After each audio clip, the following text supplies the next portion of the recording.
welcome to Outlaw Podcast of. This is the show and play. I'm Brett Adams. Joe recently registered the Donkeys for Mafia III. Mr. Lord Bob Garden. I'm going to go ahead and assume that anyone listening, it's up, man. How are you? You like the dude? I do that Mafia game. You like it a lot. Get a lot. If you're going to play donkey, then you must. Legality is relative. God, if only that were true. Well, welcome back, everybody. That we need to start the show right here next week. I know. Wah, wah. I'll say it at the top of the show. If I wait, you will have stopped. I want to say it now. So. Or were anyway, no show next week. Be out of town on vacation and not hanging out with you guys. I'd rather be hanging out with you guys. I'd rather be on vacation. Anyway, that's not just that. I really please understand, and we'll see each other. I don't know. You might see Lauren. I mean, it's okay. He's a big boy. Not do anything without you. With that people have been 6 weeks now or something. It's been a while is the point. And to talk about Kung Fu. The only problem with this discussion is short. I think it's going to be me fucking awesome and Lauren saying us trying to figure out what else to say. I know, Brent. It's interesting for a while, and there's so much to say by saying. It's amazing. That is amazing. Let's get a little bit of your money's worth. Let's talk just a little. Fury is so awesome. Number one, yeah, it's got the Hoff. I don't know through life thinking that you need them in your life, but I'm here to tell you that there's nothing more awesome. Hoff's involvement in Kung Fury has led to it being such a dominant and brutal verse. But the thing about Kung Fury that I so remarkable is as any of the 80s, and it is in a way, but. It's really a love letter spirited about what it has to say about is the story about this thing coming about Kickstarter that they will ridiculous amount of money to put this together, beginnings from which began, and the amazing that the film represents and what can really in digital process. I don't remember what the last time the eyes of the entire world on them. They just had this and Kung Fury makes me happy. Just like the awesome stuff. The fact that they have it's like 17.5 million, those counting. Yeah, funny as laser unicorns. I mean, come on, my wife did this through with me, Brent, and next couple of days she must have made me between the turret and the eagle know how many times, and that's going around like trying to claw at each other. It just makes me smile because how has nobody? He's just kind of batting his time. He's done that before now. I know. Brilliant. It is the. It is cinematic equivalent. Yeah, exactly. In that, as you said, Brent, like letter to the 80s, although I think to take it a step further, immediate visual comparison in the 80s. I mean, it was brilliant on every level. A lot of, I'm really, really impressed. I was not such a high production value. The thing that's kind of neat about it is how effects are quite kitschy. They're really seamless. Like where you first meet Thor, drops into that bake or whatever. Yes. Shot is really, really good. Travel visual effects, really in the style of Ben. And I always thought if I were going to, let's say universe, I got to direct a Ready Player. Thought Ready Player One would be if the visual effects in the 80s, visual effects. His obsession with the 80s shit, like really legit, like their laser blast look like laser blast. And Kung Fury. Yeah, it's and I'm curious, listeners, that after the 80s. In the 80s. And you are so lucky. 80s and didn't experience them for them if they enjoy it. Which I'd like to hear about that from those listeners in the show comments. But you're right, Brent, that there's I think it's been challenging to stretch the discussion this far because really it's worth your time to watch it. It's something like it's 28 minutes long or something like that. 31. I think it's like 31 minutes and change. And it's excellent. The bottom line is, it's worth your time. There's nothing about it I don't like. You should just go watch it at this point. Again, this is another one of those things that is at such a level of quality above this very podcast that I would just stop listening right now. That's right. And go watch Kung Fury. We wouldn't blame you. The last thing that I kind of want to say about this is when you consider the influence, or when you consider the factors in Kung Fury. Which you've got dinosaurs, Hitler, the 80s, mass destruction, Nazi robots. It's difficult to watch Kung Fury and not think about Danger 5. There are things that happened in Kung Fury that even now I'm thinking about and I'm like, wait, was that Danger 5 or Kung Fury? But there's some remarkable parallels going on between those two things. That was also something that I kind of got a chuckle at. It's like, wow, like, they're really playing in the same sandbox. Fair enough. Now, I would maybe throw in a bone of contention, which is hard to watch it and not think of Danger 5 if you've never seen Danger 5. I disagree. I think that even if you've never seen Danger 5, I think you can't help but think about it. You can't help but think about Danger 5, if nothing else, because of the universal unconscious, or one of those made up things that that's exactly right. No, blame. Seriously though, guys, just go watch it right now. All right, Brent. Let's move on to some actual video games. Yes, and something else that you should definitely just go watch is the Uncharted 4 Extended E3 gameplay, which is coming up on July 1st on Twitch. Yes. There's really Wednesday. There's really nothing else to this story. It's Wednesday at 11 a.m. in one of the time zones. So if you guys remember, they showed at E3, they showed a 7-minute demo that was awesome. But then there was more after it. Yeah, and there was more after. We talked about this a little bit last week, that there was another 10 minutes or so that they showed to they show behind closed doors to the press, and everybody, I mean, go look it up. You can go look it up. Everybody in the press came out of this demo and said they were just absolutely floored. It was unlike anything they had ever seen. And I felt about that good about the 7 minutes they did show. I know. So that was my attitude as well. Yeah, so I didn't think we would get to see this soon. I mean, I obviously eventually would get to see it, but I didn't think we'd get to see it this soon. And so I am very, very excited, Brent. On Wednesday, as you said, 11 a.m. Eastern, is Pacific. that right? Pacific. It's 11 a.m. Pacific. So 3 p.m., 2 p.m. I haven't been back long. 2 p.m. Eastern time, 11 a.m. Pacific. Check out this. I'm sure we will be talking about it, not next week, but when we return in 2 weeks. But Brent, I could not be more excited than to see this. I'm right there with you. I've kind of stayed away from, other than hearing people talk about the demo, I didn't really dig too deep to find out what it was that they saw. Just that I saw people describe it as a game changer. And I was really intrigued by it, but I guess I kind of had faith in Naughty Dog, and I said, you know what? They'll reveal this in good time, and when they're ready to show that to me, I'll check it out. It turned out I did not have to wait as long as I thought. Like, I really figured it would be something we'd see towards the bottom end of the year, like maybe Gamescom or something like that. Yep, I agree. I'm very, very happy that they've decided to show it. I am too. I'm very curious. I really want to know what it is that the press saw that had so many people losing their shit. So anyway, another thing I'm very excited about, Brent, is a story that broke just today. That honestly I hadn't thought a lot about lately. This game, Mafia 2, the Mafia series, Mafia 2 was a game that I really, really liked. Yeah. And today a news story broke that Take-Two has begun to register domain names under the Mafia 3 moniker. Yeah, they registered several variants of Mafia3thegame.com. And these were caught by a NeoGAF user. And let's be honest with ourselves. Anything that happens in the world today, somebody on NeoGAF is going to find out first. Like, they are your first line of defense in the war on... Actually, I'm not really sure that analogy is going to play out. So let me stop there. The point is, NeoGAF knows before you know.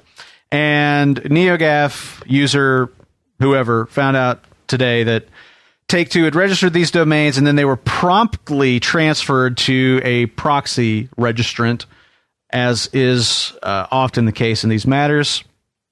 Now, I guess the notable thing, and I say notable just because there's not a lot to talk about with this story, so we're really just filling airtime here, if I'm honest with you. But that's not one notable thing true.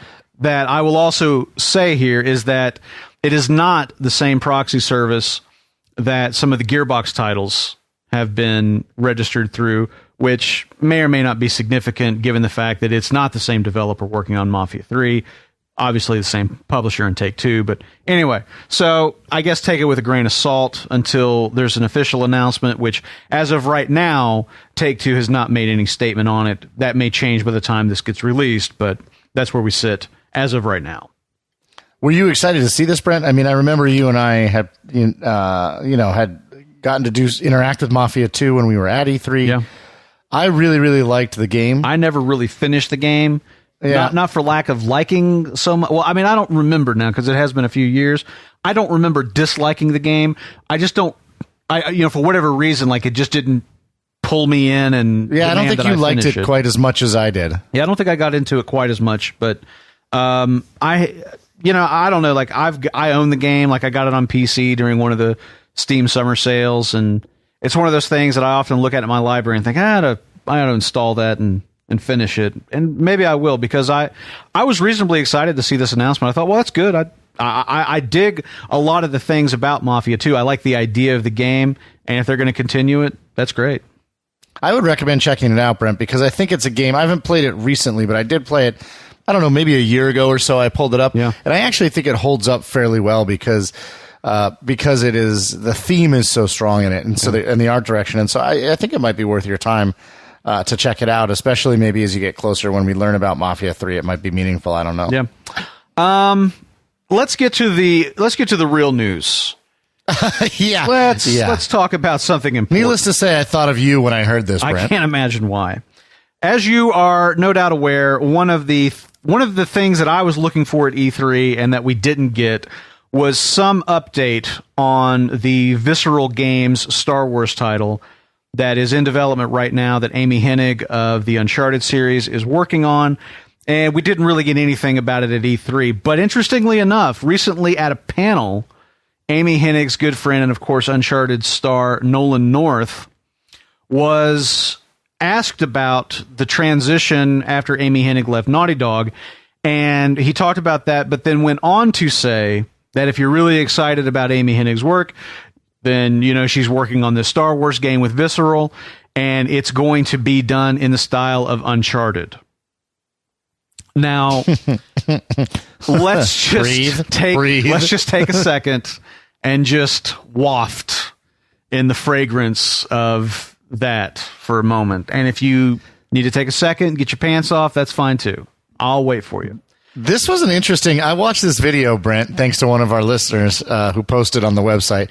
And it was very interesting. He talked about... So not only did he talk about this, but he actually started off by saying that the question was, with Amy Hennig having left the production of Uncharted 4, did the script change? Yeah. And his response was, I can't talk about it too much, but I'm going to anyway. Yeah.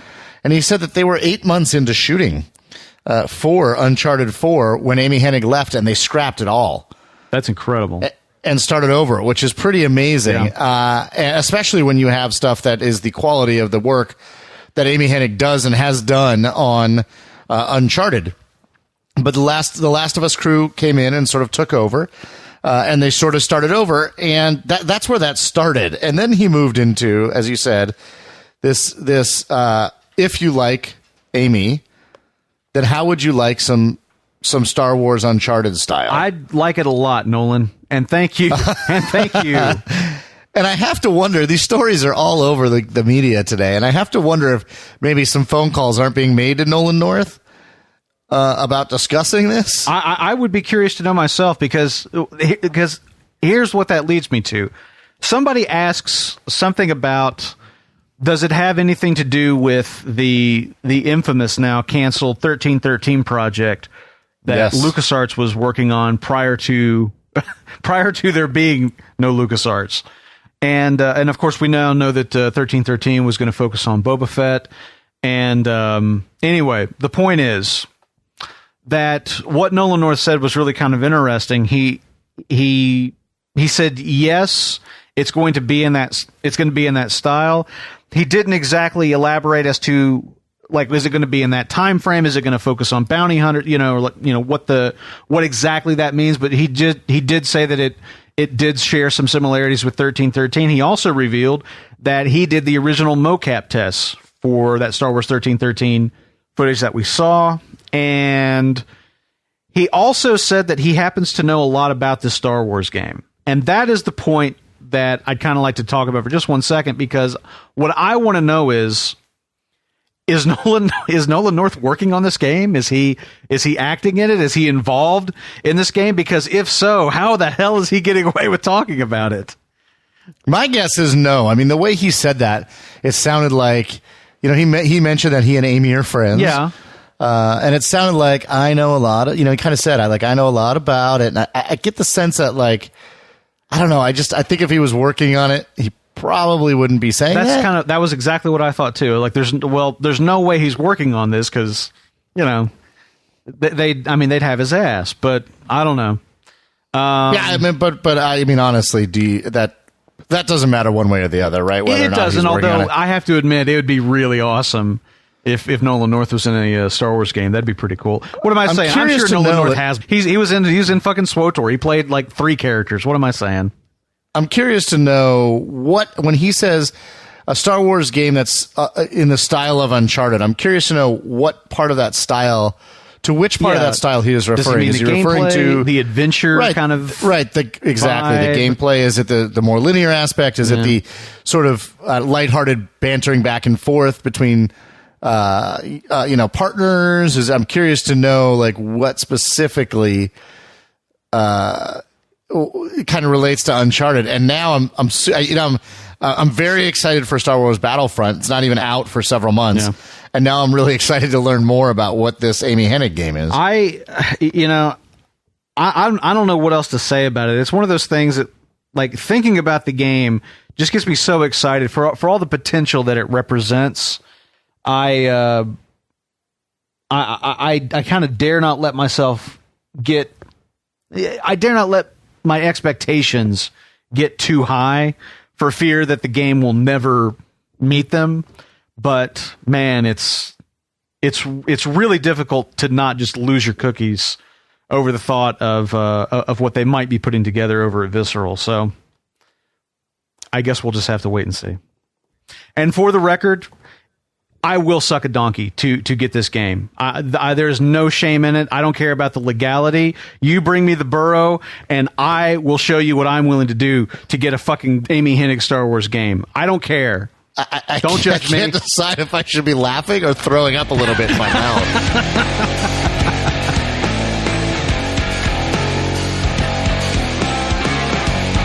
All right, we are back in the clubhouse, and before we get into our topic of the week, which is going to be an interesting one, Brent, we had a poll last week, did we not? We usually do have a poll, and last week was no exception. So the answer to your question is yes.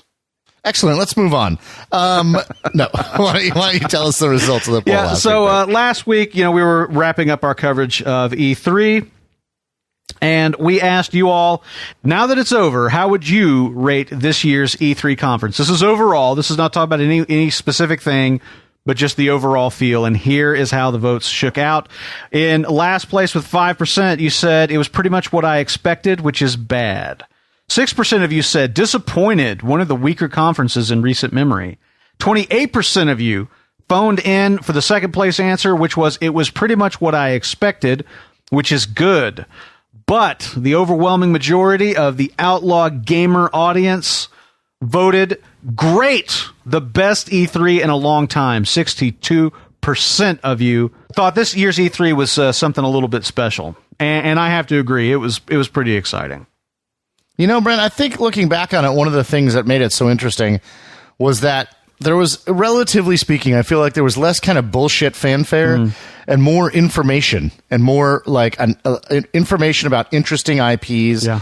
I think a common theme from a lot of people, which is true for me too, is I would like to see more new IPs. Yeah. Just in general, I think a lot of people were drawn to the newer IPs. In particular, but there seemed to be kind of a little bit less sort of bullshit and like weird hardware announcement. I don't know. It seemed like there was more about the games this year. And it seemed like there were some actual surprises this year too. There were some actual things that we went into the conference not knowing about ahead of time, and that was kind of cool. It was indeed. All right. So, wow. Speaking of going into things and not knowing, this is going to be, so we're going to talk now, as you guys can imagine, about the debacle that is the Batman Arkham Knight PC release. There will be, so we're going to talk about the game itself. I've been playing it. I'm going to talk about it when we hit the road. There will be no spoilers anywhere in the podcast this week. Not even small ones. And if there are, we will edit them out. We won't allow even the smallest spoilers to get through for you guys. But we're going to talk about what happened this past week when Batman Arkham Knight was released on PS4, Xbox One, and PC. Mostly PC. Mostly PC. PS4 and Xbox One releases were done by Rocksteady. The PC release was, in fact, not done by Rocksteady. And it shows. That's exactly right. It was actually handled by apparently the Greek government. I'm not sure, but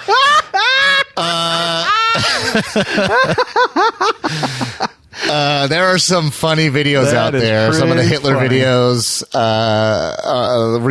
Hitler reacts to the Arkham Knight release. Yeah. So, Arkham Knight was released this week on the PC. It was a debacle from a technical standpoint. There's tons of issues with the game. It is essentially unplayable. It was the frame rate was capped at 30. The PC options were ridiculous for many people, especially AMD users. It was unplayable to the point of 10 frames per second kind of thing. And it got so bad that in a move that I believe is unprecedented, right, Brent? I don't think I've ever. I'm not aware, and I've not read, and I've been reading, but I have yet to read anybody who's come up with a previous example of a PC title being pulled post-release over technical foibles, and certainly not at this level. No, not so ultimately AAA release like this. Ultimately, Arkham Knight was pulled from PC sales from Steam. I think from all major retailers. Right, yeah. The PC version of the game was pulled, and they are retooling the game now. If you purchase the game and had it on digital download, you can still play it. I will tell you that both Brent and I have the PC version. It was gifted to us from one of our listeners, and thank you for that. Yes, indeed. And Brent you've not been playing it. No, I have it installed. I installed it the day it came out. And then as we started hearing that day about all of the trouble and everything, I thought, well, I'm not going to play it yet. I'll wait a little while and see if they get this fixed. And then as things wore on and we found out it was not going to be such an easy fix, I kind of resigned myself, even though I am somewhat curious, I kind of resign myself to just wait, however long it takes. I mean, if it's a month or 3 for them to get this game fixed, I'll wait until it is fixed before I play it, because I had such a terrible experience initially with Arkham Origins, and I don't want to do that to myself again. I've got good games I can be playing, like The Witcher 3. I just don't need to introduce frustration into my gaming habit at the moment. Well, I'm going to throw you a little bit of a curveball, Brent, because you and I have similar setups on the PC. I'm not sure what your processor is, but I've got an i5 2500. 2500, so you may run into some issues. I've got an i5 4570, I think, but so I've been playing the game. I played about 10 hours of it, and again, I'll talk about the game itself in the next section, but I've had very few technical issues, honestly. I've been able to play it at now, granted, I've been playing at 30 FPS. Granted, I don't have ambient occlusion because the game doesn't have that as an option. I believe there's no. It's not so much that you don't have ambient right. occlusion. I think the anti-aliasing choices are yes or no. Right. So I don't have 16 times WSFXFAA turned on. What I do have, however, is all the NVIDIA stuff turned on, all the rain beating off of his cape, the smoke physics, the whatever. Right. So now, correct me if I'm wrong, and this isn't terribly relevant to the discussion, but weren't the rain and smoke effects, wasn't that something that just got enabled by that first little mini patch? No, that was in the game. Okay. And now I don't know if it got tweaked or not, but it was in the game, and mostly I could run the game. I could maxed out, which is to say 30 FPS without ambient occlusion and many other things. So I've been able to play the game without a ton of frame rate issues. Although I have noticed that it chugs just a little bit, enough that it makes the game not particularly technically impressive.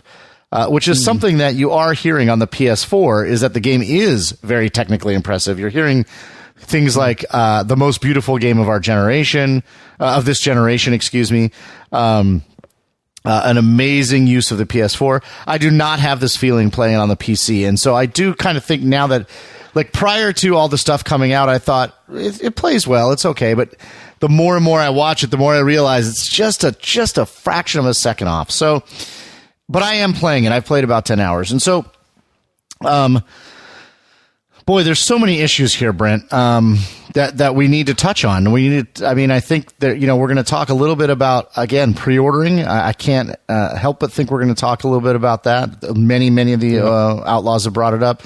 We're going to have to talk about the state. Talk about Steam refunds. It plays a huge part in this. The state of gaming in general.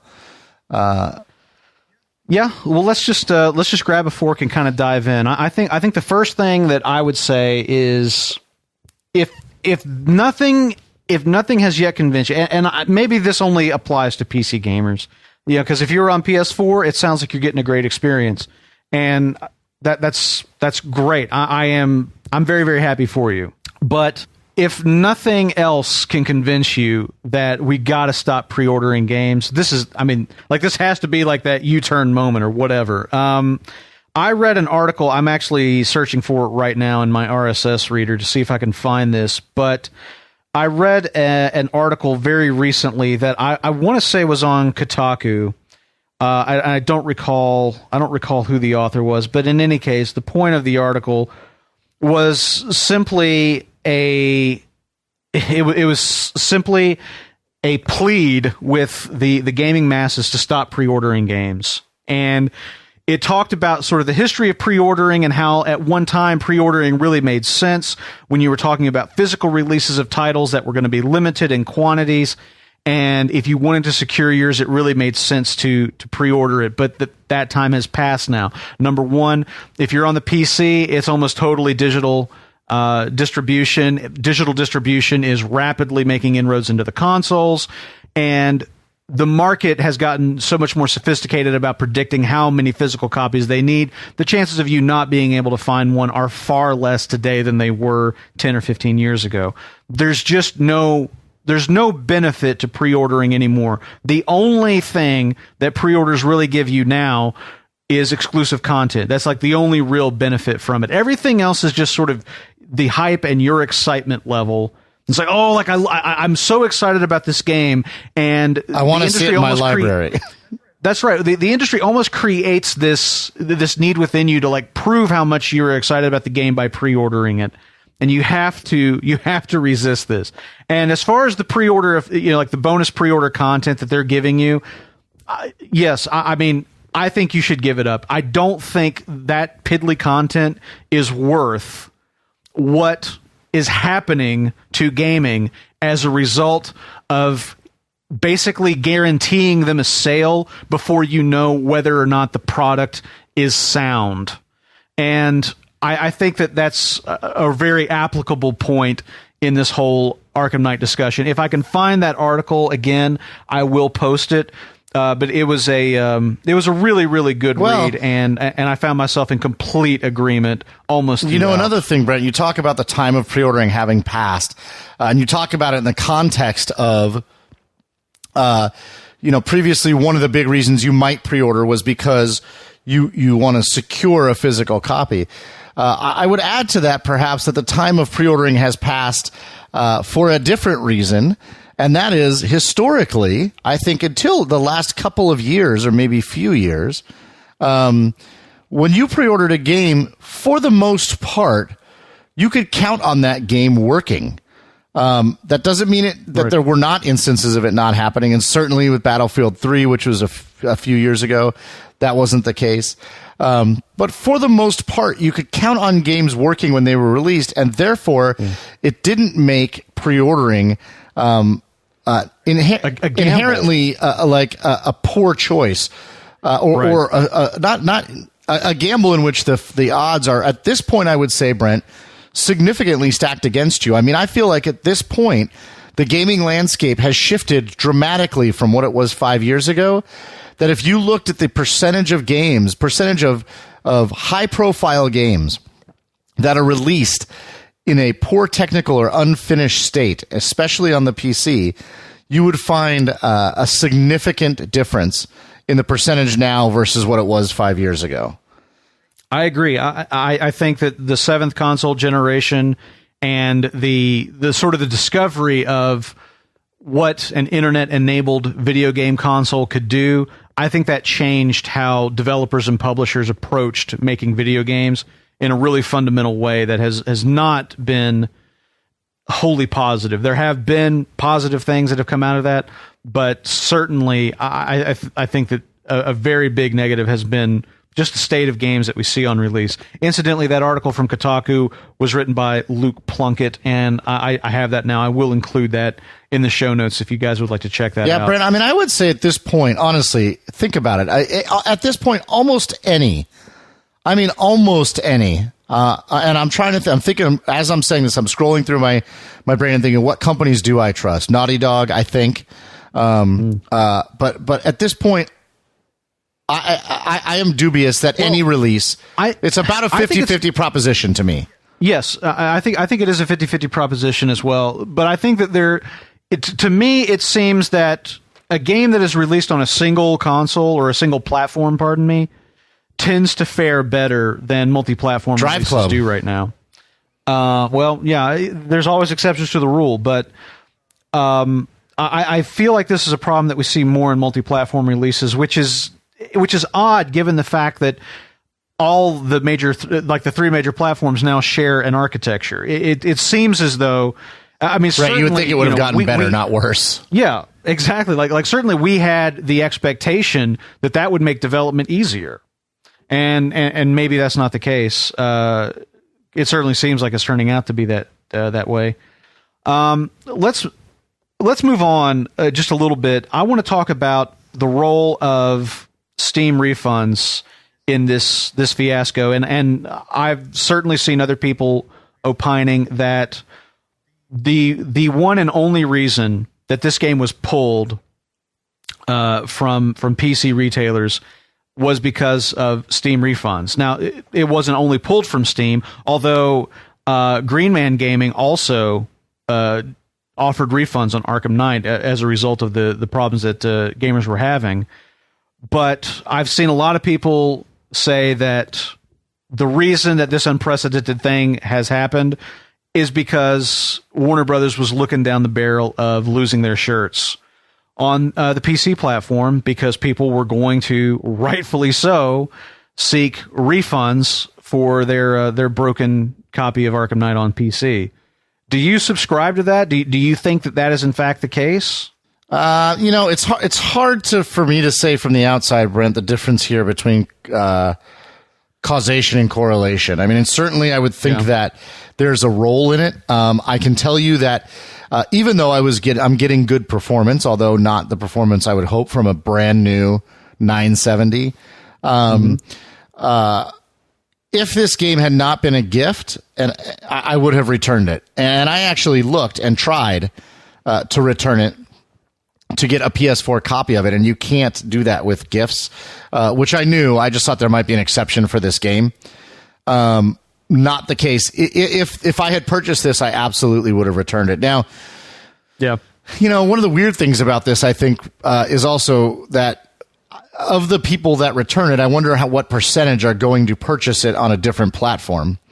Well, that would be me. I mean, if the game had not been gifted to me, number one, I would not have pre-ordered it, so I would have been looking to buy it, on release day, right, yeah. or the day after, or like whenever, like later in the week, just depending on how the reviews and everything were shaping up. Had I not been gifted this game, had it been me spending my money, I would have gotten on PS4. Right, I think that's true for me too, Brent, and certainly I would have returned it at this point. But I do think that's not to say again how grateful we both are for the gift, and I'm totally enjoying it on PC. It is. Those are two completely separate issues. I am immensely grateful to have the game, and you're going to play the hell out of it too. But I am. I'm totally going to play it. I mean, like, one of the reasons I'm not playing it is that I want to have appreciation for it when I do play it. I do think it has a significant amount to do with it, Brent. Though, I mean, I can only imagine that. I would guess, and I'm just guessing, and we don't have figures, but I would guess that 85% of the people or more that bought this game on PC have probably returned it at this point. I would love to know. I really, really would love to know what the the turnover rate on now. Here's what I want to. It's certain, like the zeitgeist certainly seems like it's overwhelming. Yes, and certainly. Here's what I want to know is I want to know. So again, it's video games are sort of a bit of a fucked up thing in that, like, there's only one Batman, right? I mean, there's only one Arkham game, and so people that want to play this game are going to seek out a way to play it, whether that means they buy it on the PS4 or Xbox One, or whether they wait a month and then buy it again. And so Warner Brothers may not actually lose as much money as we think they might. However, if they just jump to another platform, Steam stands to lose a lot of money. Because they make money on the sales of these games. And if all of these people return it and then go buy it on the PS4, Warner Brothers, maybe not such a big hit. Steam, a very big hit. And so I'm curious to know what kind of power Steam is capable of exerting on game companies that are essentially costing Steam millions of dollars, I would imagine. With broken something like that. I mean, I would imagine on this particular product that Steam stands to lose hundreds of thousands of dollars in revenue. I would probably put the number higher. Yeah, than that, I mean, yeah. that doesn't count the customer service, the amount of customer dollars spent on customer service to deal with this. And so they could lose hundreds of thousands, if not millions of dollars potentially. And I wonder if at some point Steam is going to say, either force them to legally to reimburse them, or say, if this doesn't change, we won't have your games on our service. We are the single largest digital distribution platform that there is. I wonder also about Steam curating their content in the way that, say, maybe like Apple does. You mean testing with their App Store? Yeah, where they test for technical soundness. They evaluate things based on something that the console manufacturers do. I wonder also about Steam doing something like that. Like if Steam would move to a model where they're like, okay, you want to sell through the Steam platform, you got to send us the final code for your game. 3 weeks ahead of release, so that we can evaluate it and make sure that there's not going to be a surge of refunds over you putting out a broken game. I wonder about things like that, or if Steam is going to want to be involved in the process of development. Like with certain companies, like let's say Ubisoft. Or Warner Brothers. I mean, let's face it. The last 3 Arkham games, I don't remember how Arkham Asylum did, but I know that Arkham City, Arkham Origins, and now Arkham Knight, they were all busted on PC at release, and eventually Arkham City got fixed, and by the time you and I played it on PC, it was great, hummed along really well. I don't know what the state of Arkham Origin is right now, but in any case, I wonder about Steam telling Warner Brothers in the future, it's like, okay, you want to release on PC? We got to see development builds of your game. You got to prove to us that you're going to put out a game that is going to work for our customers, because if you don't, then you're just wasting our time. Yeah, I think that's a great idea, Brent. I mean, I think that again, there's overhead associated with that, right? So, I mean, and not insignificant overhead. I mean, if you're testing, what are the rules then for AAA versus AA versus indie? How many people do they have to staff? Headache. It is. It's a huge headache. And again, but that's the thing. Like, if Steam wants to provide a really good service to their customers, and I don't want to. I mean, honestly, you're right in that Steam could lose money, but in my opinion, the refund thing ended up being very, very timely in light of the Arkham Knight release. And I think that Steam comes out of this particular fiasco looking pretty good, because they're like, hey, this is exactly why we thought refunds were a good idea. This exact situation. And now I'm going to start a conspiracy theory and say Steam knew. Steam knew ahead of time that Arkham Knight was fucked up, and that was what led to the refund policy. I'll go one step further. I'm almost sure that Steam broke Arkham Knight, actually removed pieces of the code, specifically to justify how awesome their new refund policy was. So what you're saying is that Dick Cheney is running Steam. That's exactly right.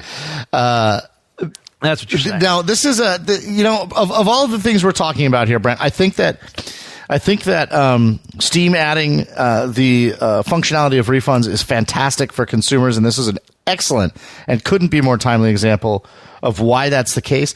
I think pre-ordering is 100% within our control, and we have to stop doing it. And I say that knowing knowing that I have been guilty of it just in the last 6 weeks. And I have to tell you, as this has been unfolding, I pre-ordered the Uncharted collection. And I feel like a bag of shit for doing it. And I can't get a refund on the Sony store. However, well, let's talk about that real quickly. Yeah. Okay. I just want to know, why did you pre-order that game? What are you getting out of that pre-order that was so important to you? I'm getting absolutely nothing out of that pre-order. The reason I pre-ordered it, and again, I'm ashamed. This is a safe space. I feel comfortable talking to just this close group of friends, but I am raw. The reason that I did it was because honestly, I think I was watching some Uncharted stuff. And I kind of had this like, who am I kidding? Who am I kidding that I'm not going to order this?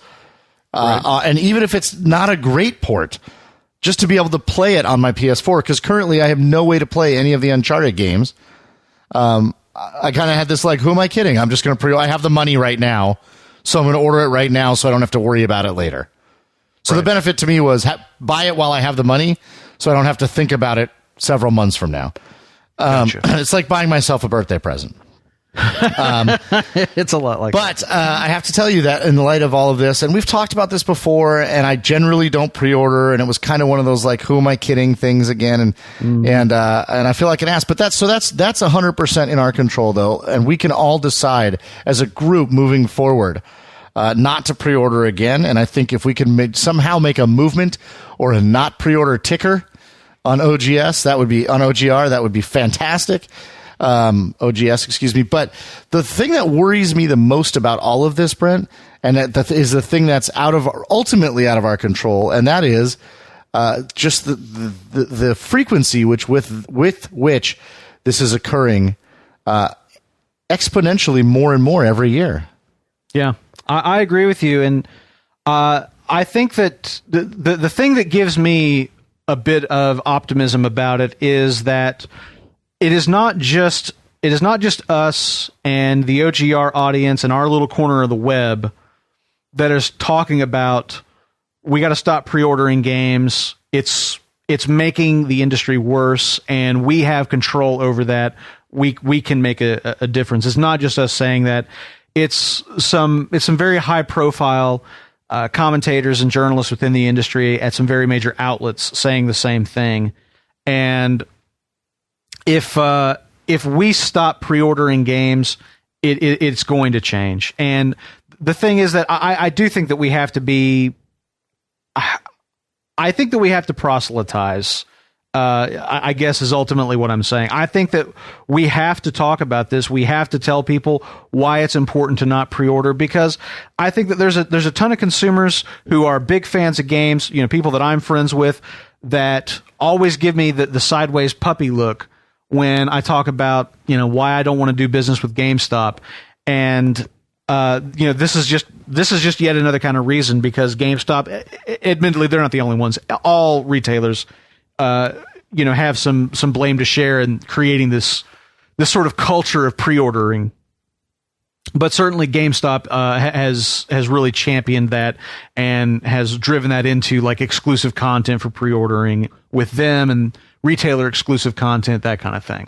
I don't like those practices, and you know, so I don't get up in my friend's grill. I don't get angry at them, but I always just remind them that that there might be a cost associated with doing that. And so that's the thing, is like, I think we as gamers, we got to have that conversation. We've got to talk about this. We got to keep talking about it. And I think that the case makes itself pretty well. I don't think that we really need to do a lot to convince people. I think just laying the facts out and letting people see what pre-ordering is doing to the games industry kind of speaks for itself. But you're right, Brent. We as individuals can proselytize that line of thinking in the hopes of spreading the gospel.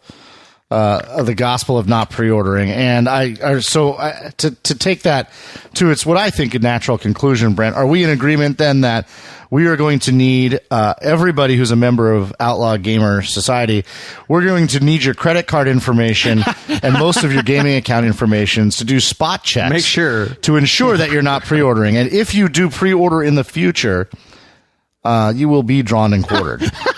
What? And clearly we should have talked about this ahead of time because that seemed like the natural conclusion, Brent, from what you were saying. Am I? No? Yes. Am I misinterpreting your... A plus B equals... I think the last thing that we'll say here is...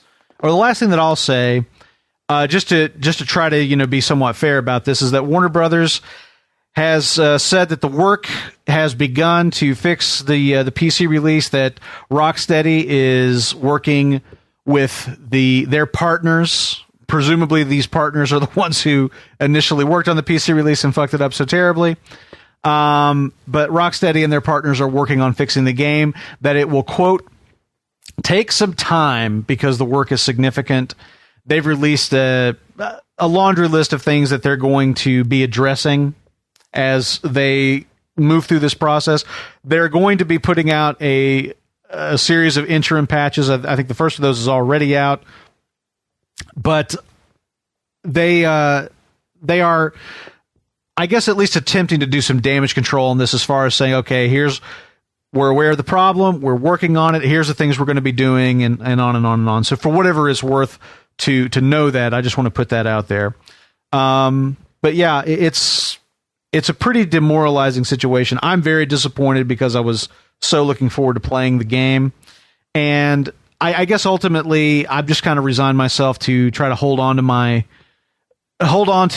interest in playing the game by not playing it. I feel like I feel as disappointed as I was over the delay and everything for this game, and like all that thing I went through with just kind of being over this game and then kind of getting excited about it again, and now this. It's just like it's been such a fucking roller coaster with this game, and I don't have the energy for it anymore, and so I just kind of have to put it aside and move on to other things for now. Or I guess I feel like I'll just never play it.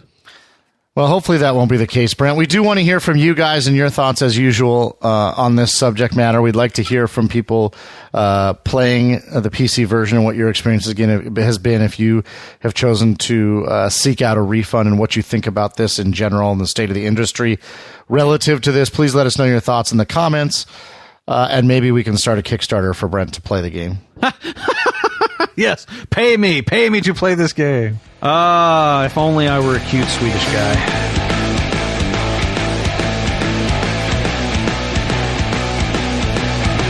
Welcome back, guys. We're going to hit the road and talk about the games that we're playing this week. I will hand it over to Lauren first, who's going to share some thoughts on Batman Arkham Knight. Batman Arkham Knight. Yes, let's talk about it, Brent. So obviously, as we talked about in the previous section, I've been playing this game, put about 10 hours into it on PC. I'm not going to talk about here the performance issues that I've been having. It's a personal thing. But I will talk about the game. Again, this will be a spoiler-free conversation. I will do nothing to allude to anything that should lead you down any direction with the story. I ask that everybody refrain from doing that as well in the comments. Please try and be cognizant of what you're writing. I've seen a couple comments on the website already that I'm sure posters felt were benign when they put them up, but they allude to things in the game that people who want to remain pure are seeing. So please try and respect that. Here's what I have to say about the game, Brent. At this point, 10 hours in, according to the percentage counter, I'm at about 25%. That doesn't mean that includes the game and the side missions. So I don't really know how far into the story I am. It's hard to tell with the side missions. But here's what I have to say about the game. So the Batmobile is fun. First of all, although that is where the performance issues do rear their head the most and make it the most challenging. So I think it will be significantly more fun once I get the performance issues sort of ironed out. But It's well done. It's very well done in the game. I'm totally enjoying the Batmobile. I don't feel like it's being shoved down my throat too much overall. Most importantly, the transition between Batmobile and flight, or Batmobile and being on the ground, whatever, is quite well done. It's actually, you know, it made me think of like Red Dead Redemption and The Witcher when you're calling your horse and that process of it coming to you. And it sounds silly, but it's something that I'm sure required some attention in all of those games, because you kind of want it to make sense, but you kind of don't want to keep people waiting, and you want it to be smooth. It works really, really well in Batman, better than in both Red Dead and The Witcher. I think, and that's nice. It's pretty cool. Overall, the thing I am struggling the most with right now is the pacing of the game. And I think that's where, in comparison to, say, Witcher 3, Batman, at least for me right now, is lacking. I feel like in the first, even 8 or 9 hours, excuse me, in the first 8 or 9 hours, it's constantly throwing new stuff at me. And that sounds like a good thing, but I feel like, at least in my experience at this point, that it's creating, and I've used this word before, sort of a staccato experience. I feel like it's sort of cutting the melody and not allowing the game to flow in a way that I think The Witcher, and it's interesting to play these games directly one right after the other in contrast, The Witcher has done, for the most part, so elegantly. And I think Batman is struggling a little bit with that because they want you to do so much. So pacing has been a little bit of an issue for me. In the context of that, there's this new wheel. I think have you seen the wheel where you're selecting your missions, Brent? No. So there's a new there's a wheel in the game. I think you hold D-pad right, and a wheel comes up in the game, and you get access to any of your missions to track your missions. And it's actually a very good interface for switching from one mission to the next. Like, there's different storylines. So I want to do this storyline that, and I'm going to totally make this up, but I want to do this storyline that focuses on being a mechanic. And I want to do this other storyline that focuses on being a long haul trucker or whatever. You can switch back and forth between the main storyline and side missions that way, which is great. However, there's a lot of side missions, and they're sort of introducing you to each one of those storylines throughout, and it feels very frequent. It feels like it's pulling me away from the main story, because they want me to be they very much want me to be aware of all of my options. Right. And again, that plays into the pacing. So I'm struggling a little bit with that, but I'm kind of accepting that's sort of setting the game up, and I'm trying to stay focused on the story. I've read a lot about how the story is very, very well done in this game. And so I want to, A, get through it before it gets spoiled for me. And B, I remember when I played Arkham City, I got distracted, and I kind of never finished the game. And when I went back and played it and just focused on the story, it created a very meaningful experience. I feel like I'm having to do that, sort of despite the game's design. Whereas in The Witcher, I feel like they do a better job of moving you down that story, without you having to consciously focus on playing the story. Does that make sense? Yeah. I'm curious about this wheel mechanic that you mentioned. In any way, does it give you any kind of indication of if you are working on the main story, and like it makes sense to do this side quest chain here in the main story, and it makes sense to do this side quest chain a little bit later? No, not really. I mean, that's not the experience I've had. Yeah. The one thing that's nice, and this is nice, is that they put the distance. So they put the distances right in the wheel, without you having to necessarily select it, of your next objective in that storyline. So at any point, if I'm standing, I think there's 5 burrows in the game. I can't remember, but if I'm standing in a particular burrow and just to be clear, since you've mentioned them a few times in this podcast, I mean Burros as in the city of New York, not as in the animal with which you are willing to request the Star Wars meets Uncharted game. But if you're standing in the middle of a particular geographic area and you pull up this wheel, you can look around the wheel and see, oh, that storyline has my next objective 800 meters away. That one has my next objective 400 meters away. Gotcha. And so that's kind of nice because you could sort of geolocate just based on, in Batman, it's very easy to, this is the other thing that I'm really enjoying in this particular game, and we'll talk a little bit about it, is the locomotion.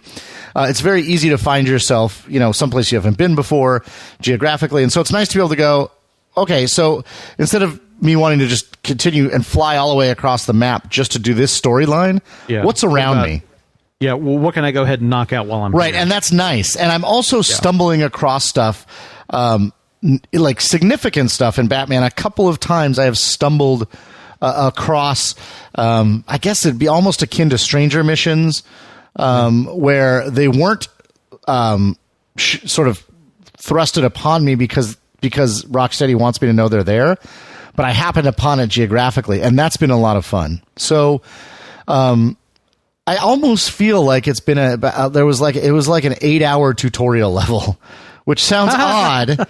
Jesus. And the other piece of that is, and this happens in every Batman, is the like slow reintroduction of gadgets. Even gadgets that we've been using for 3 games now, like the decryptor. You don't get access to it fully until at some point in the game or whatever, which at this point is just becoming, and I understand that you have to make this game for people that haven't played them before. But at some point, 4 games into the series, you're like, really? I can't decrypt that yet because why? I accidentally left my decryptor at home after carrying it around with me for 100 hours. Like that's a little bit sort of annoying. But it'd be great if they found some way to balance that to work better between new people coming into the series and veterans of the series. Yeah, I mean they don't hold on to it for long, but they do hold on to it. And it's kind of annoying. So. The RPG tree aspect of it is flushed out again, this is something you probably already know, I would assume, is that there's an aspect of it for the Batmobile itself. Yeah. So that flushes it out. But other than that, it is deeper than it used to be, but it's not so compellingly deep that I find it to be a revelation. The locomotion in the game, believe it or not, is even better than it was before. Your ability to fly around the city, they've allowed you to glide longer. When you do dive bombs and pull up, you can ascend higher, and therefore it's really easy to. And you can also do like when you grapple onto something and sort of speed up and launch off of a building or whatever, you go further. And so it's easier to fly across the city, and it's tons and tons of fun to do. And then, of course, the cape and the water beating off of the cape and everything makes it even that much more awesome to do. So the locomotion is improved in the game. The fighting, likewise, I feel like at this point is improved. Again, that it's a place where some of the performance issues can rear its ugly head. But things like, and again, this shouldn't be a spoiler to you. If it is, Brent will cut it out of the show. But things like environmental takedowns, new moves, stuff like that. The whole co-op thing flows and works really, really well. So overall, I'm enjoying the game.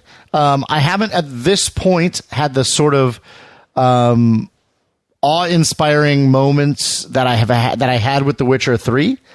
But I'm also sort of not. I'm early enough in the game that I feel like it's possible those moments will come. Lastly, I will say there have been a couple of those moments from a story standpoint, but I don't want to talk about them at all. But the story up to this point, there have been some pretty cool moments, and so we'll see. I'll keep playing it. I intend to keep playing it. Right now, that's the world I'm in, so I've sort of put The Witcher down, and I intend to keep playing Batman over the next week or two. So I would imagine when we talk a couple weeks from now, I will have finished the game, I would think, but we will see. Gotcha. There you go. Well, for my own part, I've not been playing Arkham Knight, as I stated. I have been playing The Witcher 3. I've sort of refocused on that. Yeah, it's paying off really, really well. I guess I don't have a lot to say about it because I'm just playing the game. I'm, sort of in the midst of it and all of that. So I'm really enjoying it. I'm kind of getting a handle on all the RPG aspects of it. I find that the upgrade mechanics and everything in that game are they're surprisingly deep, actually. How certain things work, like mutagens and all that. And so I've really been focused the last couple of days on going through that and like making sure like I really kind of understand how all that stuff works, because I get the feeling that's going to be very important in times to come. Brent, do you know, just out of curiosity, any idea how many hours you have in the game? No, it's probably not that many. I mean, I'm guessing less than 10. Okay, I just wanted to get a sort of perspective on where you are. So you haven't. I feel like you have not sort of had that moment where you went, "Oh my God, this is like Red Dead." No, I've not had that moment yet, but it's just because I've been so I'm still sort of in that section of the game where most of what I'm doing is really being directed by the story and everything. And I'm trying to not really go into story details for those that don't want to hear them, but I'm not really at the point where I feel like I've got a lot of freedom, although I just was sort of handed, I was just kind of handed like the assignment or whatever that is really, I think, the backbone of the game story. It's like, I need you to do thus and such, and that's going to be like, like the big kind of arc. At under 10 hours, I mean, I think I was almost 9 hours, Brent, or 8 to 9 hours in the sort of tutorial area. Right. Like you're talking about like in White Orchard? Correct, yeah. Yeah. Yeah, so I'm past White Orchard now. Yep. But I'm just past White Orchard. Right. Okay. I just wanted to get a perspective on sort of from where you're speaking. And you have quite a bit of, and I'm 35 hours into the game, and I probably have double that left. Right. But I just want to get a sense of how far out of White Orchard you were. So there's so good. I'm excited that you're playing it. I cannot wait to continue to talk to you about this, because there's so much Red Dead in this game, and so many things that I haven't even begun to just trip over and find. And there's I posted a picture the other day of a storyline that must have been, I don't know, 3 hours long or something. Right. 100% optional, but very central to the story. And it was just a fantastic storyline. And I think I get the impression just that storyline could have ended 2 or 3 different ways and at 3 or 4 different points during the storyline. Right. Yeah. That's cool. Yeah, it's very cool. It's very cool. So I'm continuing to play The Witcher. The thing about it is, like, I have to admit, I was feeling a bit of a lull in the whole sort of like White Orchard, which I would, like White Orchard is the McFarlane's ranch of The Witcher 3. And I was beginning to feel a little bit of a lull there. I was beginning to feel like I'd really like to be done with this now. And I'm glad that I'm over it, and it's re-energized me a bit. Yep. I tell you what I've been playing a ton of also is Fallout Shelter on the iPad. I've got something like 120 dwellers living in my Fallout Shelter now. I've built multiples of every room you can have, with the exception being the Nuka-Cola bottling room. I haven't built one of those just yet because I don't really need one. I kind of like I'm focused more right now on power requirements, generating electricity for the shelter, and also I don't know, like my Fallout Shelter is turning into like a vocational academy very rapidly, but I've got the way that you can, there's 2 ways that you can get more dwellers in your Fallout Shelter. You can either put your dwellers together and see if they get together and make babies, or you can use a radio room to send out a broadcast into the wasteland and attract new dwellers. And the effectiveness of the radio room in attracting new dwellers is down to having people staffing your radio room that have a high charisma score. And that will increase the likelihood of this happening. And I've got a pretty good radio crew going, because basically every time I go and pick up my iPad, there's a new dweller. And it's getting to the point where I'm like, maybe I need to cut the radio staff just a little bit, because they're bringing in. So, I mean, I'm averaging probably like 3-4 new dwellers a day, you know? And so I got to like make room for these people. And so what I started doing is you've got these training rooms that, you know, and you've got the special stats, you know, for like strength, perception, I can't remember what the E stands for, you know, like energy, charisma, intelligence, agility, luck, endurance. E is endurance.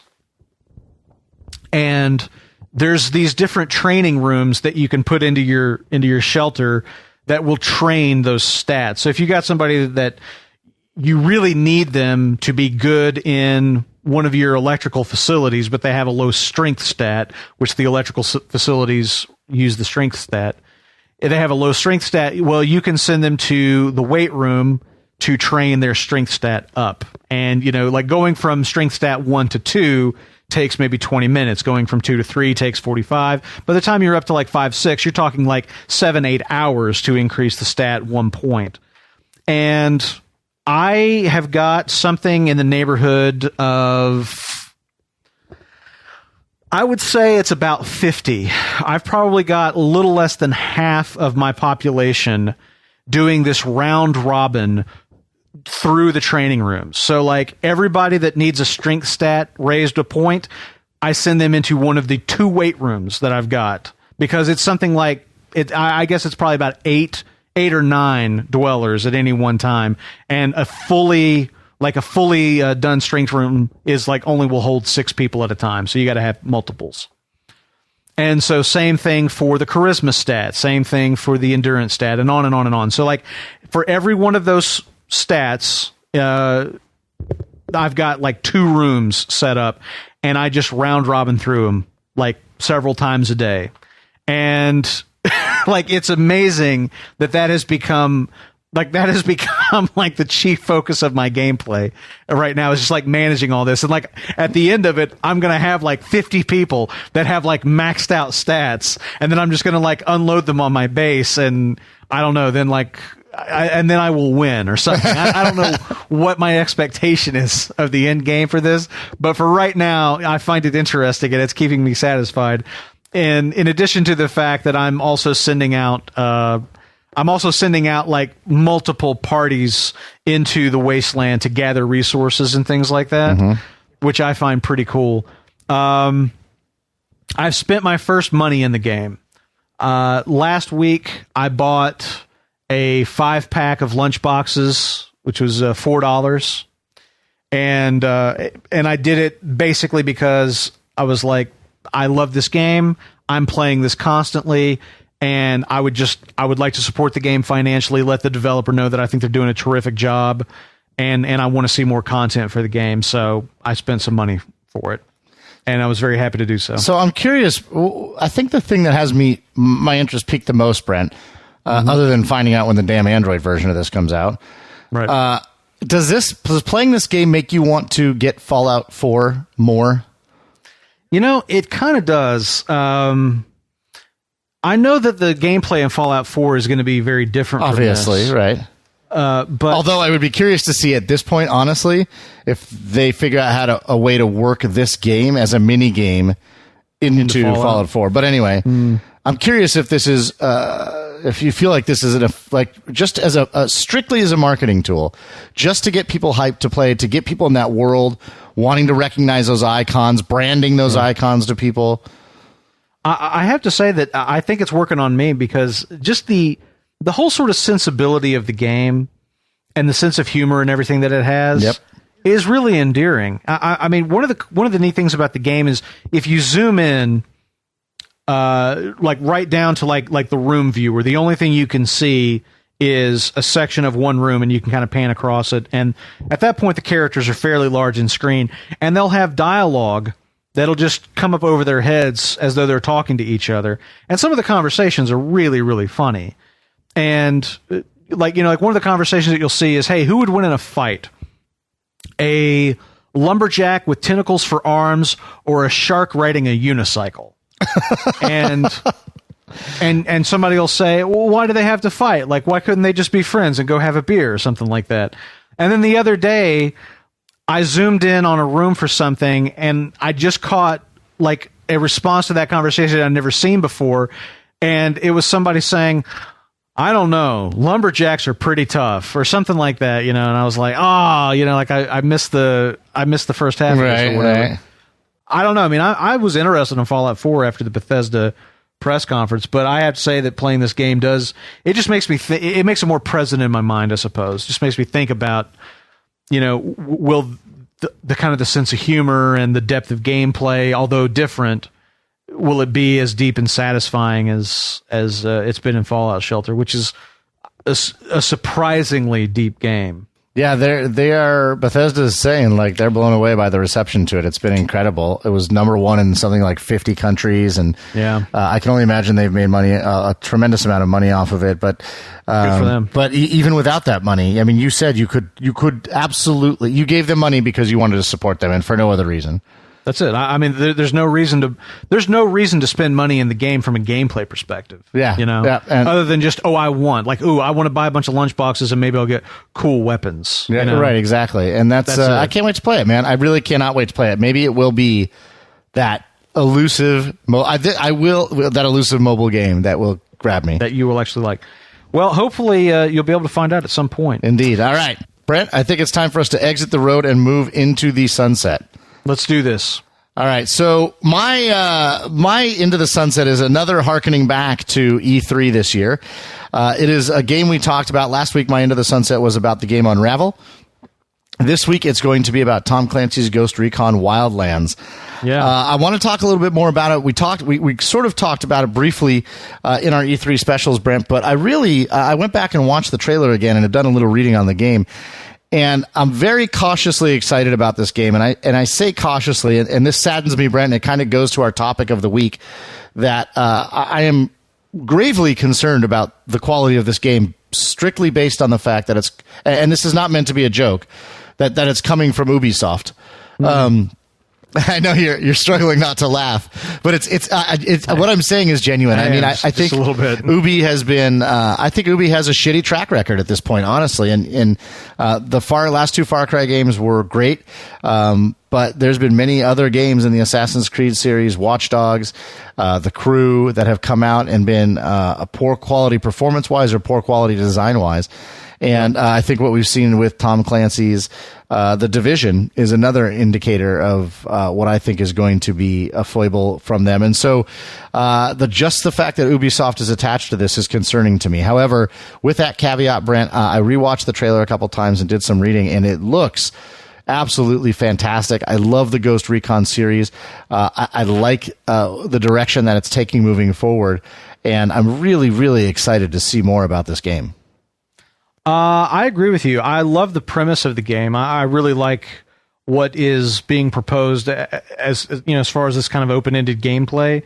I love the idea of that, and I would love to see a well-executed game that employs that. So, fingers crossed. But I think your reservations are very well-founded. For my own part, I'm also kind of hearkening back to E3 with my Into the Sunset item. And that is a piece from Engadget written by Timothy J. Sapala, who was talking about the Half Moon controllers, the touch controllers that Oculus showed off. I say touch controllers. The controllers, the virtual controllers that Oculus showed off at their press conference just before E3. The title of the article is, At E3, I Saw the Missing Pieces of the VR Puzzle.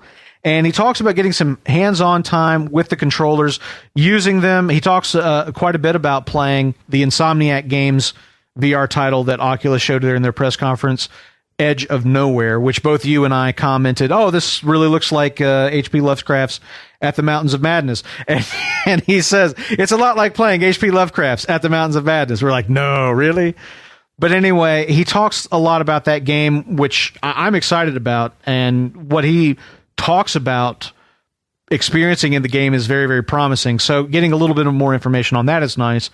but talking about using the controllers and how it really does create this seamless experience in VR, being able to look down at his hands in VR and really feel like they were his hands, and having that feeling as though you can reach out and touch things, reach out and grab things, reach out and really interact with the environment in a profound way, was very, very exciting, because I've often felt that was something that was going to happen. Like, we were going to have that quality if VR was really going to succeed on any level. And it seems like Oculus, I don't think that this is the final version of these controllers. I think it's going to change. They're going to continue to iterate just as they did with the development kit.